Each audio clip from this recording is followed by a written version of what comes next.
पूर्णकामाय दस्सा प्रत्यक्ष देवताय मे तुभ्यं मत्वे नमो नमः ॐ अखण्डमण्डलाकारं व्यक्तं येन चराचरं तत्पदं दर्शितं येन तस्मै श्रीगुरुवे नमः ॐ हे कृष्ण करुणा सिन्धो दीनबन्धो जगत्पते गोपेश गोपिकान्त राधाकान्त नमोस्तुते ॐ नमो भगवते वासुदेवाय श्रीमद्भगवद्गीता अथ गीता चतुर्थोऽध्याय ज्ञान योगस्य भगवानुवाच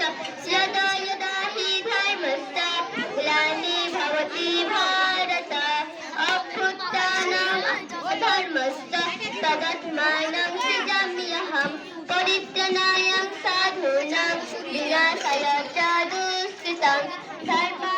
धर्मसंस्थापनार्थाय सम्भवामि युगे युगे অর্থাৎ পৃথিবীতে যখনই ধর্মের গ্লানি হয় ও অধর্ম বেড়ে যায় সাধুদের পরিত্রাণ ও দুষ্কৃতিকারীর বিনাশ সংস্থাপনের জন্য আমি যুগে যুগে অবতীর্ণ হই ॐ यदस्खरा परिभाषा मात्रहीनं च यद्धरे पूर्णं च सर्वभवतु तत्प्रसाद जगद्गुरु ॐ सर्वेषां मङ्गलं भूयं सर्वे सन्तु निरामया सर्वे भद्राणि पश्यन्तु मा कश्चित् दुःखभाग् भवेत् ॐ शान्ति ॐ शान्ति ॐ शान्ति পৃথিবীর সকল প্রাণী সুখী হোক আমার তরফ থেকে সবাইকে শুভ নমস্কার।